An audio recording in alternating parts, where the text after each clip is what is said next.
오늘 저희들에게 주신 말씀은 누가복음 7장 11절부터 17절 나인성 과부가 받은 위로. 같이 읽으시겠습니다. 시작. 그 후에 예수께서 나인이라는 성으로 가실새 제자와 많은 무리가 동행하더니 성문에 가까이 이르실 때에 사람들이 한 죽은 자를 메고 나오니 이는 한 어머니의 독자요 그의 어머니는 과부라. 그 성에 많은 사람들도 그와 함께 나오거늘 주께서 과부를 보시고 불쌍히 여기사 울지 말라 하시고 가까이 가서 그 관에 손을 대시니 맨 자들이 서는지라. 예수께서 이르시되 청년아 내가 내게 말하노니 일어나라 하시매 죽었던 자가 일어나 앉고 말도 하거늘 예수께서 그를 어머니에게 주시니 모든 사람이 두려워하며 하나님께 영광을 돌려 이르되 큰 선지자가 우리 가운데에 나타나셨다 하고 또 하나님께서 자기 백성을 돌보셨다 하더라. 예수께 대한 이 소문이 온 유대와 사방에 두루 퍼지니라. 아멘. 기도하시겠습니다. 하나님 감사합니다. 오늘 저희들에게 하나님의 말씀을 듣고 주님을 찬양하며 기도하며 예배하게 하시니 하나님 감사합니다. 이제 이 시간 성령님 이곳에 임재하여 주시어서 각 사람의 심정을 우리 주님께서 한 사람 한 사람 주님의 뜻과 합당하게 하나님의 마음을 부으시고 인도하여 주시옵소서. 성령께서 말씀을 풀어가게 하시고 성령께서 우리 마음을 열어서 말씀에 대한 깊은 진수를 받아들이는 하나님 그 마음들이 되게 하시고 말씀이 우리를 어떻게 다스리며 통치하는가를 날마다 순간마다 체험해 가면서 정말로 하나님이 내 삶을 어떻게 인도하시며 나를 얼마나 사랑하시는가를 깨달아 알고 점점 믿음의 단계가 더 깊어지는 우리가 되게 하여 주시옵소서. 예수님 이름으로 기도합니다. 아멘. 인사하시겠습니다. 우리는 복받은 사람들입니다. 네, 오늘도 은혜 주실 줄 믿습니다. 네, 아멘. 제가 대학교 2학년 때 우리 친구, 저하고 이름이 비슷한 성자라는 친구가 영문과 다닌 애가 사형리를 가지고 예수 그리스도를 소개를 한 그때부터 이제 본격적으로 예수 믿는 삶이 시작이 됐어요. 그랬더니 그 친구가 집에 성경이 있느냐 그래서 그 기도원 협회에서 나온 거 조그만 거 그거 있다 그랬더니 그러면 마태복음을 한번 읽어보고 오너라 그렇게 했어요. 그래서 마태복음을 읽는데 1장부터 28장까지 앉은 자리에서 단숨에 읽었어요. 너무 재밌더라고요. 너무 좋고. 그래서 야 그러구나 하고는 그 다음에 마가복음을 보니까 또 똑같은 소리네. 그 다음에 누가복음을 보니까 또 똑같은 소리네. 요한복음을 보니까 또 똑같은 얘기예요. 아니 무슨 한 번 했으면 말지 이렇게 계속해서 예수님의 그 생애에 대한 것을 또 쓰고 아 진짜 재미없네. 그렇게 했던 기억이 납니다. 그러면 왜 이렇게 복음서를 모든 성경은 하나님의 감동으로 된 것으로 바르게 함과 하여튼 그러는데 왜 이렇게 4개나 비슷한 내용을 우리한테 성령께서 주면서 이렇게 하게 하셨을까 하는 생각을 해보면 복음서는 첫째 예수가 누구인가, 둘째 그 예수가 왜 오셨는가, 오신 예수는 나하고 무슨 상관이 있는가, 그것이 우리가 예수 믿는 궁극적인 목표거든요. 그러기 때문에 비슷한 것을 그 다음에 또 써놓고 그 다음에 또 써놓고 그 다음에 또 아이고 장장 4개의 복음서를 통해서 각도를 달리한 거예요. 오늘 우리가 말씀드린 나인성 과부에 대한 이야기도 누가복음 7장 11절부터 17절의 말씀과 마태복음 8장의 똑같은 기사예요. 그런데 각도가 다르더라고. 우리가 이 컵 하나를 놓고도 이렇게 보는 것하고 돌려서 보는 것하고 보는 것이 다르잖아요. 이 꽃도 마찬가지고.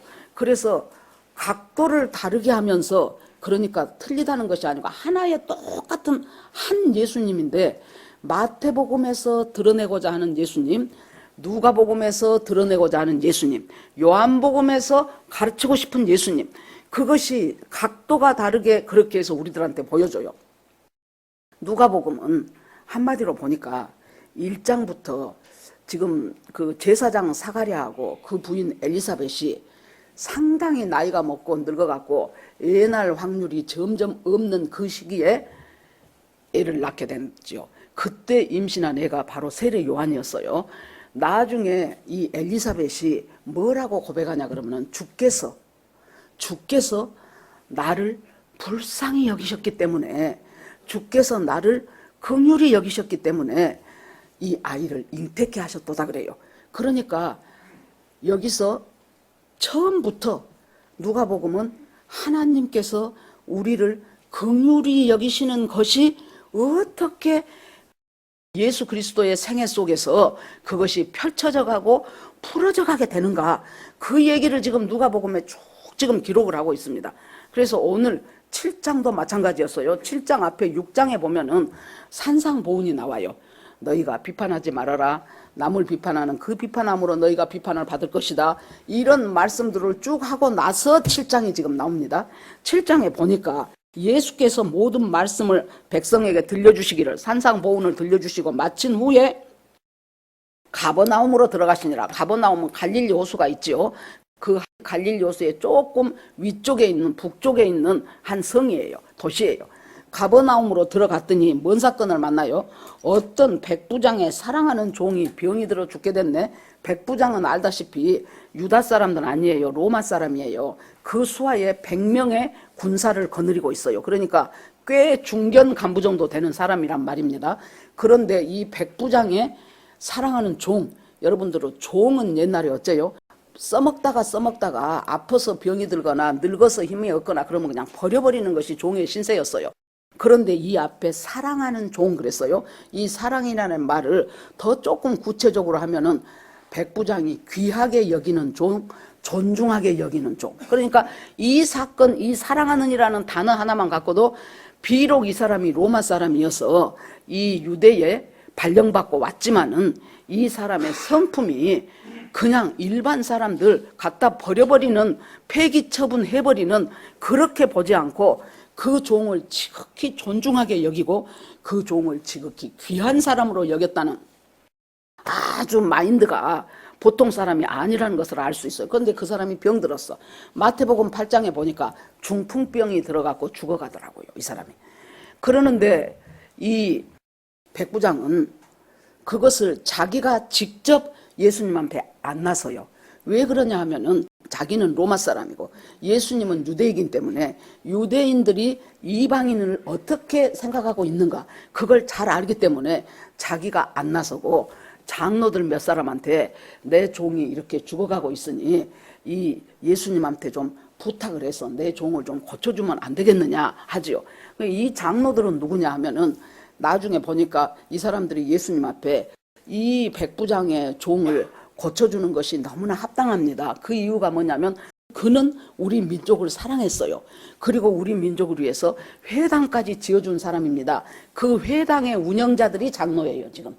회당의 제일 대표는 회당장이고 거기에서 이제 여러 가지 것들을 이 회당에서 이제 말씀도 가르쳤고 무슨 교육도 시키고 이런 굉장히 중요한 기관이었죠. 그런데 그 장로들이 가가지고 이 사람을 간구를 들어주는 것이 심히 합당한 것이 우리 민족을 사랑했습니다. 여러분, 우리는 남의 이야기니까 그렇겠지 하는데 일제시대를 생각을 해보세요. 일본 사람 중에서 뭔가에 발령을 받은 한국으로 온 고급 관리가 있다고 쳐봐요. 그런데 그 사람이 와서 보니까 참 한국 사람이, 조선 사람이 억울하게 당하고 있거든요. 이 사람들이 특별히 무엇을 잘못했다기보다는 저 왕이라든가 저 위에 있는 사람들이 완전히 백성하고는 상관없는 자기들 당파 싸움하고 서로 못된 짓거리 하다가 나라가 국력이 약해져 갖고 고종 같은 경우에 이제 완전히 이제 이렇게 나라가 침체됐잖아요. 그런데 이 사람이 일본에서 와가지고 발령을 받아서 와서 보니까 조선 총독부 못으로 왔다고 칩시다. 와서 보니까 이 백성들은 심히 불쌍한 거예요. 그리고 이 사람들이 알고 보니까 상당한 역사도 있고 전통도 있고 바른 의식도 갖고 있는 사람들이 조선 사람이다. 그래서 이 사람들을 나는 지배국이고 니들은 피지배국이라는 그것을 벗어나서 이 한국 사람들에 대한 사랑을 갖기 시작을 했어요. 그리고 그 사람들한테 가장 필요한 동네 마을 회관도 지어주고 또 여기에서 가장 필요하다고 생각한 것들을 이 사람이 돕기 시작했어요. 그러니 얼마나 고맙겠습니까? 그 관계되는 일을 하는 장로들로서는. 그러니까 예수님한테 가서 이 사람의 그 종이 병이 들었다는데 진짜 당신이 고쳐주셨으면 좋겠습니다. 그 얘기를 하지요. 그러니까 예수님이 그 말을 듣고 그래 그러면 그 사람한테 갑시다 그래요. 그래갖고 가고 있는 도중에 또 이 백부장이 사람을 보내요. 그래가지고 나는 감히 예수님이 우리 집에 오는 것을 감당을 못하겠습니다. 또 하나 내가 예수님께 나아가는 것도 해서는 안 될 일이고 감당을 못하겠습니다. 왜냐하면은 말씀만 하십시오. 말씀만 해도 우리 집까지 안 가도 말씀만 해도 그 말씀의 능력이 내 종을 고치실 것을 믿습니다. 그러니까 이 사람은 어떤 사람입니까? 완전히 유대인보다도 훨씬 더 예수가 누구인가를 정확하게 아는 사람이에요. 이 중간쯤 19절에 가면은 질문이 하나 나오는데 그 질문이 뭐냐면은 이제 세례 요한이 우리가 알다시피 예수님보다 6개월 먼저 와가지고 회개하라 천국이 가까웠느니라고 예수님 오실 길을 예비하는 사람이 요한이었잖아요. 그런데 이제 이 백부장 사건하고 그 다음에 나오는 오늘 본문인 나인성 사건하고 이 두 개를 보고 백부장은 고쳤어요. 백부장의 하인은. 나인성 과부의 아들은 죽은 자를 살렸어요. 이것을 듣고 요한의 제자들이 요한한테 가갖고 세상에 오늘 이런 일이 있었습니다.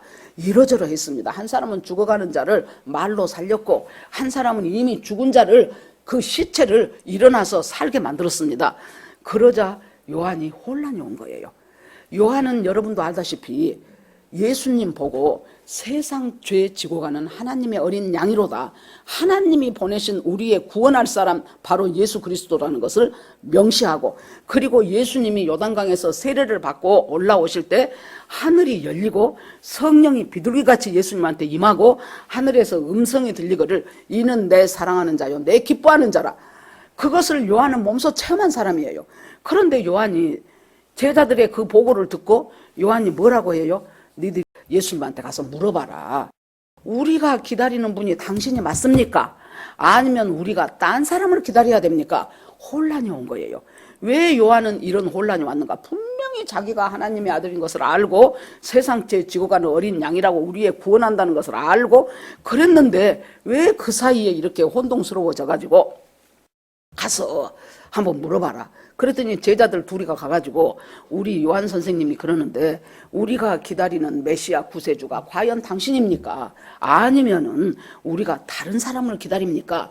그 이유는 뭐냐 그러면은 이 요한이 이제 우리가 누가복음 3장에 보면은 요한이 광야에서 막 말씀을 외치잖아요. 그러니까 수많은 사람들이 예수님 앞에 모여들어요. 그러니까 예수님이 너희들이 인제 와가지고 하나님이 임박한 진노를 피하고 싶냐 그러면서 이미 도끼가 나무 뿌리에 놓여있다. 이제 치는 일밖에 안 남았던 거예요. 하나님의 심판은 바로 이제 그거 하나 남았다. 그러니까 무리들이 와갖고 그러면 우리가 뭘 어떻게 했으면 좋겠습니까? 그러니까 너희들이 옷 2벌 있냐? 1벌 줘라. 먹을 것도 남아있냐? 그러면은 그 모자란 거 줘라. 그러니까 세리들이 와갖고 우리는 어떻게 하면 좋을까요? 정해진 세금 외에는 받지 말어. 군인들이 와갖고 우리는 어떻게 할까요? 봉급으로 족한 줄 알고 살아. 이런 말씀을 했어요. 그러니까 세례 요한은 어떻게 했어요? 예수님이 오시면은 그 세상죄 지고 가는 예수님이 오시면 와가지고 즉각 심판이 행해질 줄 알았어요. 그래서 자기들을 지금 속국으로 잡고 있는 일단 로마부터 확 쫓아내고 로마를 확 뒤집어 세우고 그리고 나서 여기에서 잘못한 것, 잘한 것을 하나님의 잣대로 심판하실 이것은 재림 때 하실 일이거든요. 재림 때. 그런데 요한은 지금 할 줄 알았어요. 지금은 초림인데. 그런데 이야기 들어보니까 맨날 병든 자 고치고 뭐 죽은 자 낫게 하고 언제 로마 군인들은 나가며 언제 이 나라는 회복될 것인가? 그러면은 내가 생각하는 메시아가 아니에요. 내가 생각하는 구주가 아니에요. 그러면 저 사람이 하는 능력으로 봐서는 저 사람 같은데 하는 일로 봐서는 아닌 것 같단 말이에요. 그러니까 제자들을 둘을 보내서 우리가 당신을 기다립니까? 아니면은 다른 사람을 또 기다리는 것이 옳습니까? 하고 묻는 거예요. 그러니까 예수님이 거기에서 그렇다 저렇다 답하기 전에 예수님이 뭐라고 말씀하셔요? 자, 그러면 네가 가서 지금 이제 그 사이에도 막 병든 자가 고치고 안전뱅이가 일어나고 맹인이 눈 뜨고 이런 일들이 지금 이 사이에도 지금 일어나고 있는 거예요. 그러니까 예수님이 너희가 다 봤지 않냐? 요한에게 알리되 맹인이 보고 못 걷는 사람 걷고 나병 환자가 깨끗함 받고 귀 먹은 사람의 귀가 들리고 죽은 자가 살아나고 가난한 자에게 복음이 전파된다고 해라. 이 말은 뭐예요? 이사야 선지자가 예수 그리스도 구세주가 오면은 이러이러한 일이 일어날 것이라고 미리 예언을 했거든요. 수백 년 전에. 예수님이 하시는 말씀은 뭐예요? 그러니까 나 생색내려고 하신 것이 아니고 예수님이 하시는 말씀은 이것은 바로 내가 와서 이와 같은 사역을 베풀고 있는 이유는 이사야서에 예언된 그 예언이 나한테 와서 성취가 되고 있다. 그러면 내가 누구겠냐? 이사야 선지자를 통해서 하나님이 바로 예수 그리스도, 바로 구세주 메시아, 그분이 오시면은 이러한 일을 할 것이라고 했는데 지금 네 눈에서 보는 것처럼 그와 똑같은 일들이 지금 일어나고 있지 않냐? 그렇다면 나는 누구냐? 나는 바로 이것을 갖다가 요한한테 말해라. 그러면 요한은 알 것이다. 그 얘기죠. 그래서 이 요한이 제자 둘을 보내서 예수님한테 하여튼 질문을 놓고 그 질문 앞에는 두 가지 사건, 질문 뒤에도 또 사건 이렇게 나옵니다. 7장에 50절까지 돼 있어요. 다시 이제 앞으로 돌아갑시다. 그러면 백부장의 그 사랑하는 종을 고치러 예수님이 가자 그랬더니 백부장이 있다가 주여 내가 나아가기도 감당하지 못하겠고 수고하지 마옵소서 내 집에 들어오심도 감당하지 못하겠나이다. 마태복음에 보면은 말씀만 하십시오. 말씀만 해도 내 하인이 나을 줄을 내가 믿나이다 그래요. 이거 보통 믿음이 아니지요. 예수님이 대체적으로 그때 예수님은 저 사람은 분명히 병을 고칠 것이라는 믿음이 있었으면 어떻게 해야 돼? 상식적으로 예수님 그러면은요 빨리 갑시다. 빨리 우리 집에 가서 내 병 들어서 중풍병으로 지금 죽어가고 있는 내 하인의 그 종의 머리에 예수님이 안수를 하시든지 아니면 직접 가서 네 믿음대로 될지어다 해가지고 고치시든지 아무튼 빨리 가십시다. 이래야 우리가 생각하는 상식적인 믿음이에요. 그런데 이 백부장, 유대인도 아니고 로마 사람인 백부장이 굳이 수고해서 우리 집까지 가실 필요 없습니다. 예수님이 말씀만 하면 나을 것입니다. 말씀의 능력을 알고 있는 사람이었어요. 예수님의 말씀이 권능이고 그 예수님이 과연 이 권능을 행사하신 하나님의 아들이라는 것을 알아버렸어요. 이 로마 사람이. 그러니까 예수님이 그 소리를 듣고 너무 놀래죠. 너무 놀래가지고 예수님이 뭐라고 해요? 유대인 중에서도 이런 믿음은 도무지 발견할 수가 없는 믿음이 로마 사람 가운데서 지금 일어났다는 얘기예요.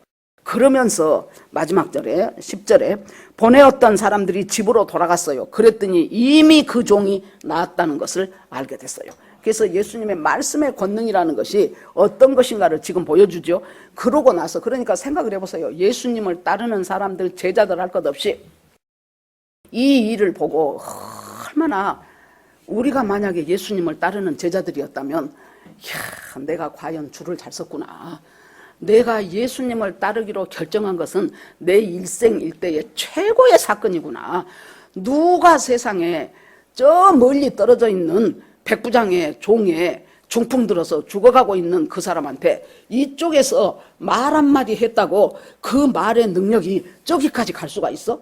여러분, 이 우리의 말과요, 이것들이 참 놀랐습니다. 그래서 여러분, 내 입에서 하는 말과 내가 하는 선포와 이런 것들이 엄청난 능력으로 미국에 있는 우리 아들과 며느리와 우리 손자들한테까지 영향을 미칠 것이고, 뭐 누가 저기 아프리카에 있다 하면은 성령은 시공간을 초월하기 때문에 우리가 생각할 때는 물리적으로 엄청 멀리 떨어진 곳이지만 아니에요. 그러니까 여러분, 저는 그 기도를 가끔 합니다. 예를 들어서 말씀을 읽다가 이것은 딱 우리 아들한테 들어가야 될 말씀이구나. 그러면은 거기서 하나님, 제가 이 말씀을 어쩌고 저쩌고 한 이 말씀을 내 아들의 영에게 보냅니다. 그러고 내가 그 말씀을 선포를 해. 이 선포된 말씀이 지금 비행하고 있는 우리 큰아들의 영 속에, 영과 혼 속에 들어가게 하옵소서.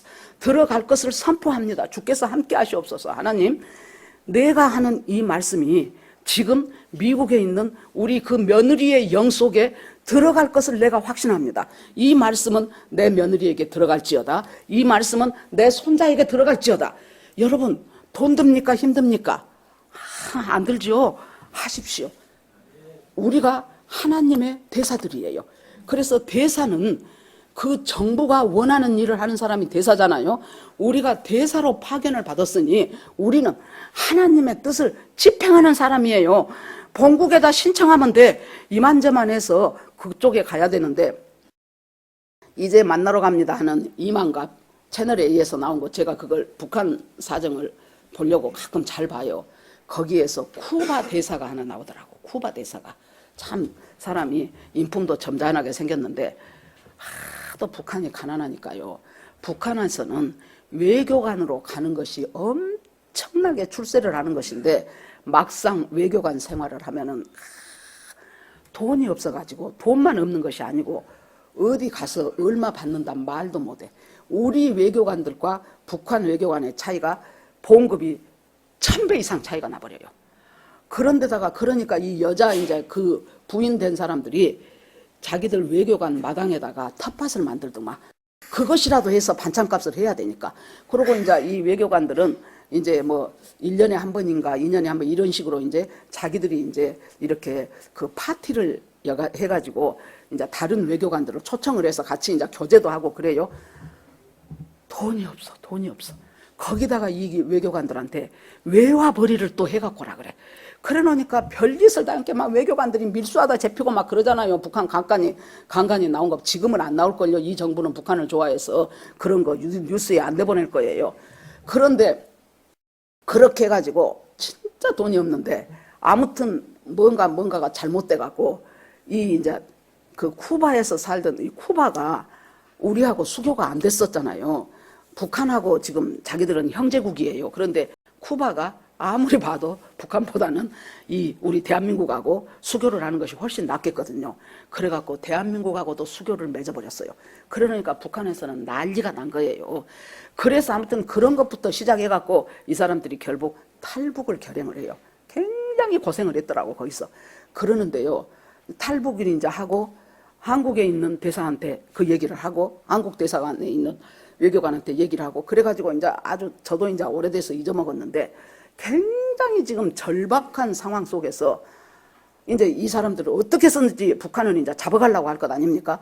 그러는데 한국 대사가 딱 오더니 그 사람 말이 갑자기 뭐 빛이 임하는 것 같더래. 딱 오더니 뭐라 그러냐 그러면은, 이제부터 이분들은 대한민국 국민입니다. 그 자리에서 눈물이 막 나오더라는 거예요. 그러면서 우리가 알아서 이 신변을 인도합니다 하더니 자기들을 탁 해가지고, 그러니까 대한민국의 위상이 그렇게 높은 줄은 몰랐대요. 찍소리를 못 하더래요, 그쪽 나라에서. 여러분 보십시오. 이 백부장이 뭐라고 말하면서 그 말을 합니까? 예수님, 나도 이 군대잖아요. 위에 상관이 있고 밑에 부하직원이 있습니다. 더군다나 군대는 명령대로 복종하잖아요.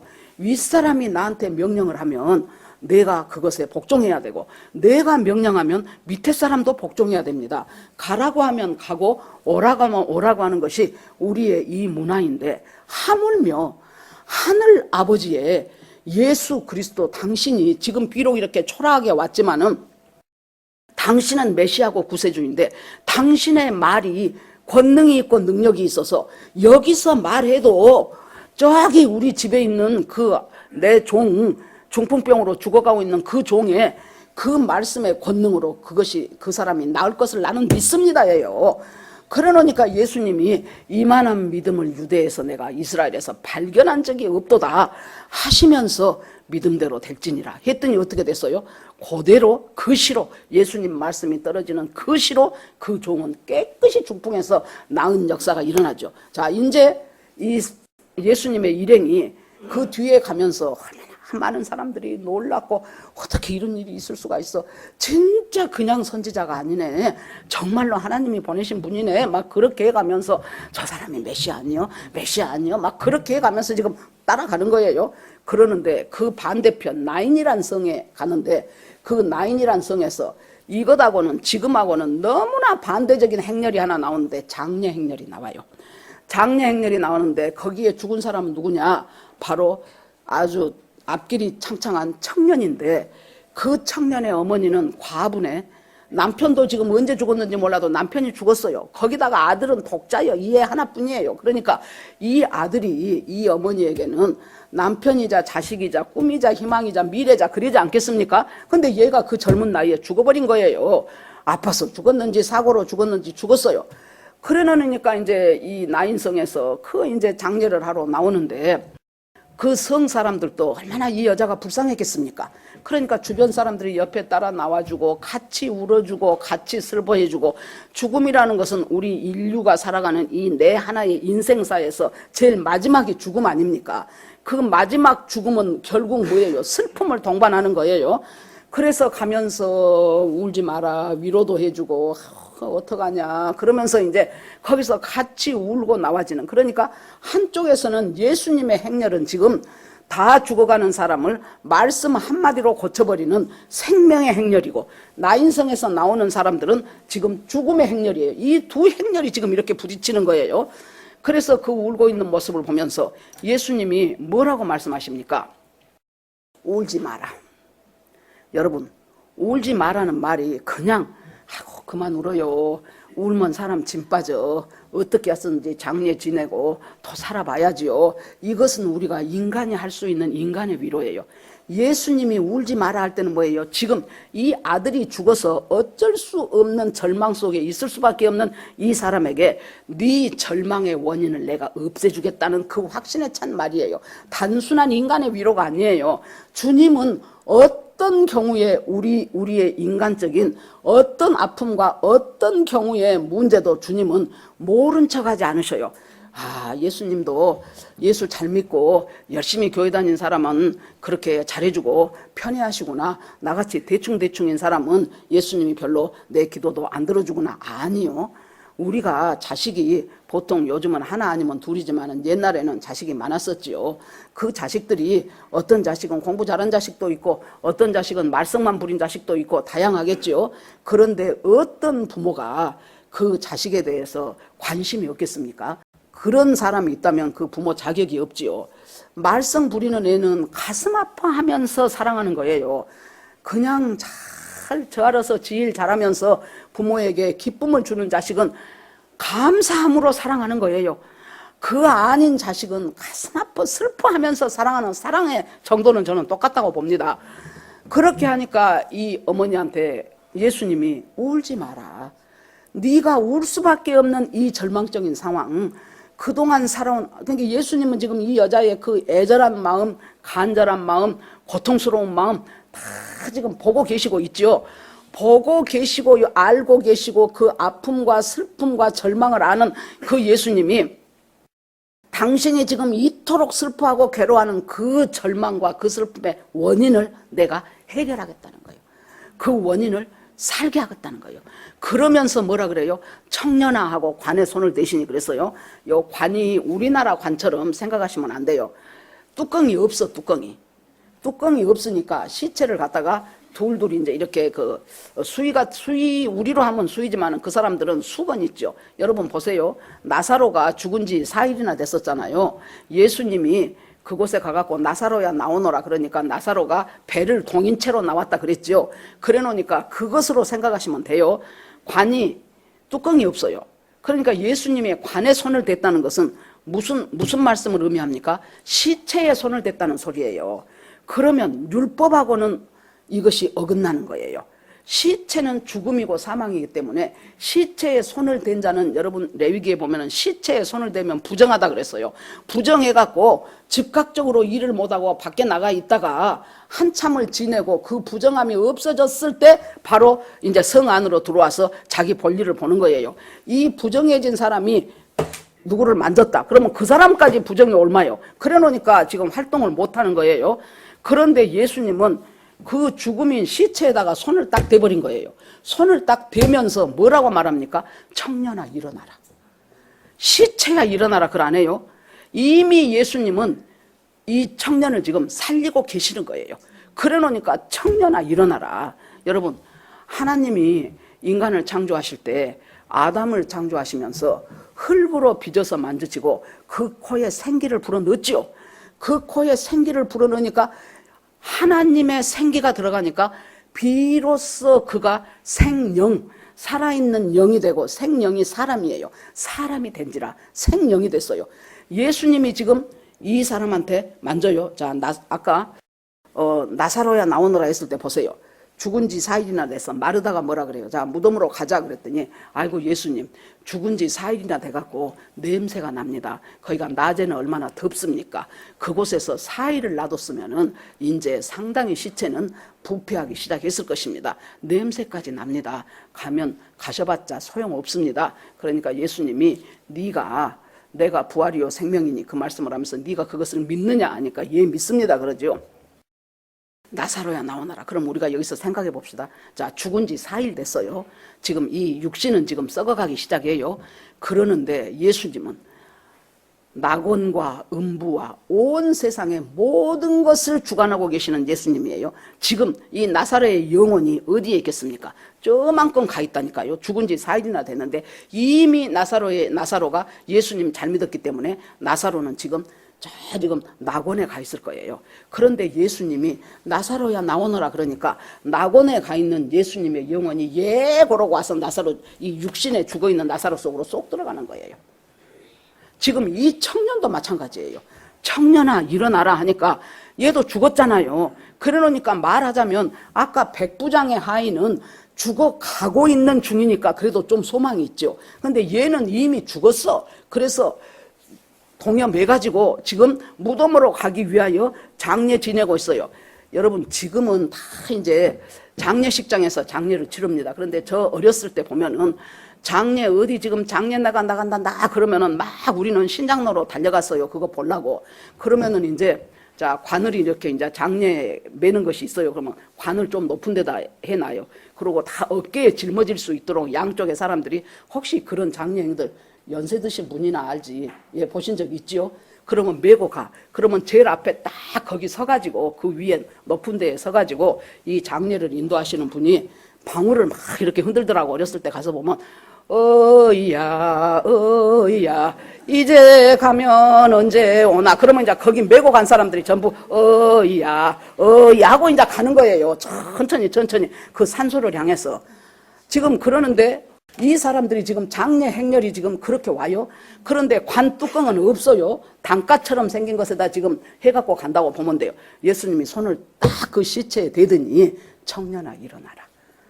그래 놓으니까 지금 낙원에 가 있는 여러분 우리가요 눈으로 보여지는 세상은 지금 이 세상이지요.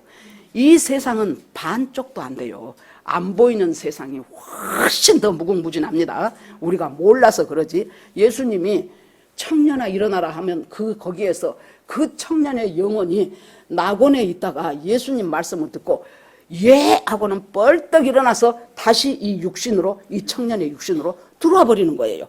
그래 놓으니까 청년이 일어나 앉아. 그러니까 예수님이 저 어머니한테 줘요. 진정한 위로가 뭐예요? 이사야서 60장에 보면은 내 백성을 위로해라 그 말이 여러 번 나와요. 복역의 때가 끝났고 이제는 너의 모든 죄가 사함을 입었느니라. 내 백성을 위로해라. 여러분 진정한 위로는 오직 한 분 예수 그리스도 한 분만이 할 수 있는 위로지 원인을 제거해버리잖아요. 죽은 사람을 살려버리잖아요. 병든 자를 고쳐버리잖아요. 그러니까 진정한 위로는 바로 예수 그리스도 한 분인데 이 예수 그리스도 하나님의 아들 성부 성자 성령 삼위일체 하나님, 그 하나님이 바로 인간으로 오셨던 그 예수가 여기에서 청년아 일어나라 하니까 저 낙원에 있었던 그 영혼이 갔다가 하고 돌아가지고는 이 사람 속으로 생명이 쑥 들어가 버리는 거예요. 여러분 그래서 예수님께서 말씀을 하시면서 그 어머니에게 주시니 거기 있는 이제 장례 행렬로 따라오던 사람들, 여러분 이런 말씀을 들으면서 그건 옛날에 예수님 때 그때나 일어난 일이지 이렇게 생각하시면 안 돼요. 이 성경 말씀은 오늘날 나에게 주시는 말씀이에요. 내가 지금 이런 상황 속에서 얼마든지 주님은 우리를 향하여 기적을 베푸실 수 있고, 그러니까 뭐 그전에 아프리카라든가 막 이런 데서 갑자기 예수 믿는 사람들 속에서 엄청난 일들이 일어나는 것들을 우리가 한 번씩 보도로 볼 때가 있어요. 그러면서 그러니까 사람들이 엄청난 두려움이 생기면서 뭐라고 해요? 하나님께 영광을 돌려 이르되 큰 선지자가 우리 가운데 일어났다. 하나님께서 자기 백성을 돌보셨다. 첫째는 큰 선지자가 일어났다. 큰 선지자는 왜 말했냐 그러면은 여기가 지금 나인성이지요. 나인성이 어디와 가깝냐 그러면 수넴성하고 가까워요.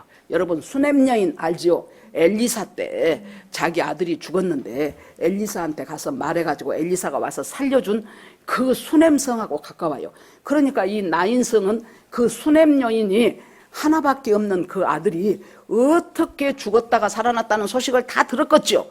그러니까 여기서 구약시대에도 죽었다가 살아난 사람들의 이야기가 간간히 나오는 것은 앞으로 예수 그리스도가 죽은 사람을 얼마나 살릴 수 있는 분인가를 지금 얘네들이 샘플로 조금씩 보여주는 거예요. 그리고 나서 예수 그리스도는 육신에 죽은 것만이 아니고 진실로 하나님 앞에서 우리가 죽어버린 내 영혼을 살리실 수 있는 분이 바로 예수 그리스도예요. 그래서 이 수넴 여인이 자기 아들을 죽었는데 엘리사 선지자를 통해서 살아났기 때문에 이 나인성 사람들도 계속해서 뭔 생각을 하고 있는 거예요? 아, 그 수넴에 그런 일이 있었어. 쭉 이어져 내려온 거예요. 그 얘기가. 그랬는데 바로 자기 동네 사람이 지금 이 일을 당했단 말이에요. 그래 놓으니까는 큰 선지자, 자기들 죽겠다고 생각한 것이 엘리사 같은 선지자, 큰 선지자가 아이고 세상에 우리 눈으로 보네. 우리 동네에서도 이런 일이 생기네. 그러면서 하나님이 자기 백성을 돌보셨구나. 하나님이 돌보셨지 이것이 어떻게 사람이 할 수 있는 일이냐. 하나님이 돌보셨구나. 아까 말했던 것처럼 여러분 이 여자를 하나님이 불쌍히 여기셨어요. 우리의 모든 원인은, 우리의 모든 믿음의 시초는 무엇부터 시작된 줄 압니까? 하나님의 불쌍히 여김부터 시작돼요. 인간과의 관계도 저는 그렇다고 봅니다. 어떤 사람이 참 나한테 좀 안 좋게 한 사람이 있었다고 쳐봐요. 그런데요, 나한테 안 좋게 했는데 뭐 기분 좋겠습니까? 그런데 언제부터 문제는 끝나버린 줄 압니까? 내가 그 사람을 불쌍히 여기는 생각이 확 들면은 과거의 그 모든 것들은 다 끝나버리더라고. 아, 저 사람이 지금 안 됐구나. 심히 불쌍하구나. 그 불쌍히 여기는 마음이 들면서부터 그 불쌍히 여기는 마음을 누가 줬어요? 하나님이 주신 거예요. 불쌍히 여기다라는 말은 하나님이 긍휼히 여기시는 하나님의 성품이에요. 우리의 성품이 아니에요. 긍휼히 여긴다는 것은 여러분 많이 들어서 알겠지만은 창자가 끊어지는 것 같은 아픔이라는 얘기예요. 주님이 이 여자를 보니까 남편도 없이 불쌍하게 산, 더군다나 그때 과부는 돈도 없어요. 불쌍하게 산 여자가 자기의 꿈이자 소망인 아들까지, 이 아들 하나 보고 살았는데 아들까지 죽어버렸잖아요. 주님이 이 여자의 아픔이 예수님이 그대로 옮겨지면서 간장이 끊어지는 것 같은, 창자가 끊어지는 것 같은 그 아픔을 느끼시는 거예요. 그래서 주님이 불쌍히 여기고 우리의 저는 모든 문제마다 모든 사건마다 하나님께 우리가 구해야 되는 하나님, 우리 아들이 이렇게 큰 실수를 해가지고 이렇게 복잡하게 되었다고 합니다. 하나님 아버지 불쌍히 여겨 주시옵소서. 하나님 불쌍히 여겨 주시옵시고 이 사건을 계기로 우리 아들이 하나님 앞에 어떻게 살아가야 될 것이며 무엇을 하나님께 구해야 될 것인가를 제대로 알고 살아가게 하여 주옵소서 하는 그것을 하나님 앞에 계속 구할 필요가 있어요. 그러니까 하나님의 불쌍히 여기심부터, 그러면 이 사람만 불쌍히 여겼겠습니까? 우리 자신도 하나님의, 우리의 구원이 어디서부터 시작돼요? 예수 그리스도께서 우리를 불쌍히 여기신 것부터 우리가 구원이 된 거예요. 여러분들 여기 와서 이렇게 예배드리고 있는데 사람마다 전부 믿음의 정도가 다를 것입니다. 어떤 사람들은 지독스럽게 말 안 듣는 사람도 있고, 어떤 사람들은 당신 그러면 안 돼요, 당신 이렇게 해야 됩니다 하고 말해도 또 그렇습니다. 자존심이 있으니까 목사님 얼마나 잘해요 또 이래. 그런 사람도 있어요. 잘한 것은 아니지만은 서로가 서로에게 알려줌으로써 서로가 고쳐져 나가는 것이 우리가 해야 될 일이잖아요. 자, 이러면서 사람들이 큰 선지자가 나타났네. 우리를 불쌍히 여겨주셨네. 우리를 불쌍히 여겨주시는 그 예수. 여러분 보세요. 구약시대 때 출애굽하기 전에 바로 왕이 이스라엘 백성은 아들을 낳으면은 전부가 다 나일강에 버리라 그랬잖아요. 지금도 여러분 그때만 그럴까요? 지금도 이 세상에서는 네 자식을 이 세상에다 버리라 그래. 네 자식을 이 세상의 가치 속에다가 버려 던져 놓으라는 거예요. 네 자식을 나인강에 버려. 그래서 뭐 나일강에 버리면 고기밥 될 것 아닙니까? 그런데 이제 이 세상이 우리들한테 이 세상 가치와 이 세상의 풍속과 이 세상의 시스템이 우리한테 요구하는 것이 네 자식을 세상이라는 나일강에 던져버려라. 그리고 거기서 네 자식 속에 있는 생명, 예수 생명, 그거 다 갉아먹어 버리겠다는 거예요. 고기가 다 던져진 사람 뜯어먹어 버리듯이 갉아먹어 버리겠다는 거예요. 그것이 세상이 하는 일이에요. 그러니까 여러분, 우리 자식을 그런다고 우리가 학교를 안 보내겠습니까? 우리 자식을 어떻게 해야 됩니까? 계속 기도함으로 말미암아 학교를 보낼 때도 계속 기도하면서 하나님, 성령께서 이 아이를 보호하여 주시옵소서. 성령께서 이 자식을 견고하게 하여 주시옵소서. 생명 싸개 속에 하나님 넣어서 보내주시옵소서. 그 전에 박효진 장로님 간증을 내가 요새는 잘 안 듣는데 옛날에 들을 때, 자기가 이제 이렇게 오토바이를 타고 근무를 마치고 집에를 가요. 그런데 횡단보도들에, 횡단보도인데 애들 초등학생 한 4학년이나 되는 애들 4명이 딱 있더래요. 그 이제 횡단보도에서 걸어가려고. 그런데 이 장로님이 특이한 체험을 하신 거예요. 그 순간 갑자기 온 세상이 캄캄하더랍니다. 얼마나 놀랬겠어요. 훤한 대낮에 갑자기 캄캄해지는데 거기서 이제 영의 세계가 열린 거예요. 우리가 지금 몰라서 그러죠. 이 공중 권세 잡은 악한 영들이 막 이리 갔다 저리 갔다 막 사람 속에 들어갔다 나왔다 뭐 난리를 치는데 이 애들도 역시 그 대상에서 벗어나지 않아요. 그러는데요, 그 4명 중에 하나가 자기가 이제 이렇게 서서 볼 때 다리를 절고 뭔가 얘가 장애가 좀 꽤 심하더랍니다. 그러는데 그 캄캄한 속에서 이제 이 악한 영들이 막 그냥 어떤 애 코 속으로 들어갔다 입 속으로 나왔다 뭐 난리들을 치는데 이 아이 있죠. 장애가 있는 아이. 그 아이는 무슨 이 나선형 같은 것이 뭐 금실로 된 것 같은 것이 막 얘를 이렇게 감싸고 있더랍니다. 그러니까 이 악한 영들이 얘한테도 들어가려다가 그 나선형 같이 감싸는 그것에 탁 부딪혀갖고 튕 튕겨 놔버리고 탁 부딪혀갖고 튕 튕겨 놔버리고 못 들어가더라는 거예요. 그것이 뭐 몇 초였는지 1분도 안 됐을 것 같아 내 생각에. 그걸 잠깐 보고는 그 다음에 보니까 다시 이제 지금 이 세상이 된 거예요. 환한 세상이 된 거예요.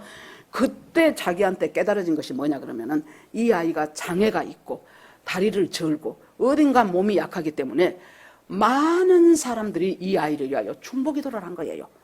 자기 부모가 하나님 오늘 또 얘를 학교 보냅니다. 하나님께서 보호하여 주시옵소서. 하나님 또 옆에 누가 있다가 하나님 이 아이가 하나님 정말로 많이 부족하고 힘든 아이지만은 이 아이를 하나님 특별히 보호하여 주시기를 원하나이다. 그 기도가 이 나선형이 된 거예요. 그래가지고 왔다가 팅 하고 튕겨져 나가버리고 이쪽에서 왔다가 튕겨져 나가버리고. 여러분, 기도라는 것이 이렇게 놀라운 거예요.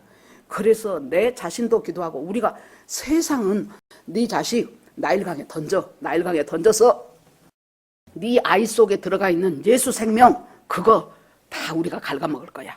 다 없애버릴 거야. 그런데 어떻게 해야 돼요? 부모의 간절한, 나는 이 애들이 사춘기라는 것이 있는 것이 참 감사하다고 생각합니다. 왜 그러냐 그러면은 사춘기 때 성가시게를 안 하면 부모들이 기도를 안 해. 그런데 우리 때는 사춘기라는 것이 없었어. 제가요 중학교 1학년 때부터 대학교 4학년까지 10년간을 우리 부모를 떠나서 학교를 다녔잖아요. 그 동안에 우리 어머니가 우리한테 온 것은 딱 한 번이야. 그 한 번 뭐하러 왔냐?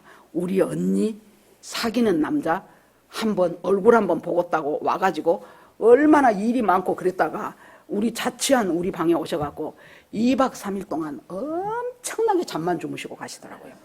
그러니까 우리는 방학하면 빨리 집에 가서 내가 우리 어머니한테 가서 우리 그 가정의 그 달콤함을 즐기러 가자 하고 가기 때문에 도대체 사춘기가 뭐예요? 사춘기가 그렇게 했는데 요즘에 애들은 지금 어째요? 벌써 4, 5학년 되기 시작하면 지성이는 얼굴이 환해서 안 그럴 것 같은데 엄마한테 따로 물어볼까? 지훈이는 어쩐가? 절대 엄마 너 속 안 썩이게 하지 지훈아. 아니래. 지 동생이 아니래. 그러니까 제가 사춘기인가 봐 하면서도 어째요? 부모는 기도할 수밖에 없어. 그 기도가 지금 이 아까 걔 나선형을 만드는 거예요. 그래서 얼마든지 참 어려울 수 있는 그 자식의 영적인 상태를 그 부모의 기도가 지금 막아주고 있는 거예요. 세상은 계속해서 네 자식을 나일강에 던져라, 세상 가치에 던져라 그러는데 우리가 주님 앞에서 기도하고 또 기도하고 성령 충만을 그 아이가 성령 충만하기를 구하면서 하나님 앞에 계속 하나님의 손에다가 그 아이를 맡기면서 올리면서 그날 하루의 삶을 시작한다면 바로 청년아 일어나라 해가지고 그 예수님은 시마다 때마다 수시로 우리한테 다시 살리신 그 우리의 자식을 우리 손에다 다시 갖다 줘. 그 엄마한테 줬잖아요, 예수님이. 그런 것처럼 다시 살리신 이 세상에서 죽어간 내 자식을 주님이 다시 살리셔가지고 다시 어머니 손에 부모의 손에 갖다 주면서 자 다시 살아났다 이제 밥 먹여라 하고 말씀하셔요. 그렇게 하시고 예수님이 이제 17절 마지막 절입니다. 예수께 대한 온 소문이 유다와 사방에 두루 퍼지니라. 그래서 사람들은 주님 앞에 영광을 돌립니다. 기도하며 날마다 주께 맡기며 우리 아이들이 성령 충만하기를 구하십시오. 그러면은 이 장례 행렬이 순식간에 기쁨의 행렬로 바뀌죠. 아이 지금 나 에이고 하고 오다가 얘가 갑자기 살아나 버렸으니 이 애절한 슬픔의 모든 원인이 싹 제거돼 버렸잖아요. 그래 놓으니까 이사야 말씀처럼 바로 무슨 말씀을 하십니까? 재 대신 화관을, 슬픔 대신 찬송의 옷을 입혀주셨다 그랬죠. 죄를 뒤집어 쓰고 지금 다 죽어가야 되는 사람이 그 대신 재 대신 아름다운 화관을 만들어주신 그 예수님, 슬픔으로 지금 어찌해야 될 줄 모르고 있는 그 사람에게 바로 찬송의 옷으로 입혀주신 그 예수님, 그 예수님이 오늘도 우리 자신은 물론이고 우리 자식들 계속 세상에서 이리 던져 하고 있는 그곳에서 예수 그리스도께서 그 아이에게 영혼을 살리시면서 다시 부모의 손에 갖다 주시고 다시 시작하고 다시 기도할 수 있게 해주시는 그 예수 그리스도의 은혜와 영광이 저와 여러분과 우리들의 자식들 속에서 정말로 넉넉한 기쁨의 찬송의 옷을 입고 즐거움의 옷을 입고 재 대신 화관을 쓰면서 날마다 기도 안에서 나도 기도하고 남도 기도하고 우리가 이제 금요일 날 조금은 이제 기도 제목 여기가 쭉 많이 나옵니다. 누구 아픈 사람, 뭔 일 있는 사람. 그러는데 재밌는 것이 거기에 기도 제목 적혀진 사람 치고 중보기도 나와서 앉아있는 사람이 거의 없어. 전부 기도는 우리가 죽으라고 해. 그런데 여기에 원래 기도 제목에 써져야 되는 그 사람들은 거의 안 나타나요. 거의 안 나타나. 아마 여러분들 중보기도 팀의 중보기도로 여러분들 가정에 많은 어려움들이 방비되고 있다는 것은 아시기 바랍니다. 여러분, 재 대신 화관을 씌우시는 분, 슬픔 대신 찬송의 옷을 입히시는 분, 그 예수 그리스도께서 오늘도 우리에게 기도해라, 감사해라, 하나님과 더불어 굳세게 살아가라. 하나님은 죽어가는 자 살리실 수 있고 죽은 자도 살리실 수 있는 분이 바로 예수 그리스도가, 바로 내가 너를 지극히도 사랑하는 그 예수 그리스도가 바로 나의 주, 나의 메시아이다는 것을 다시 생각하면서 은혜 가운데서 또 한 주간 승리하면서 정말로 이기는 자의 삶을 사는 저와 여러분이 되기를 주의 이름으로 축원합니다. 아멘. 이 시간 주여 부르고 한번 부르고 오늘 말씀 놓고 기도하겠습니다. 주여! 하나님 아버지, 오늘도 주님께서 큰 은혜로 백부장의 하인을 말씀으로 고치시는 하나님, 나인성 과부를 정말로 그 영혼을 가지고 와서 다시 살리시는 예수님, 그 예수님이 옛날에 그 일 끝나고 말아버리는 것이 아니고 오늘 지금 이 순간 저와 함께 또 함께 인도하여 주시어서 하나님 살리십니다. 아버지, 우리의 기도로 이 세상에서 죽어가는 내 자식 우리 주님께서 다시 살리셔서 나에게 돌려주시는 그 믿음 안에서 우리들의 자녀를 향하여 계속해서 기도하고 나아가는 우리가 되기를 간절히 원합니다. 하나님께서 함께하여 주시옵소서. 예수님 이름으로 기도합니다. 아멘.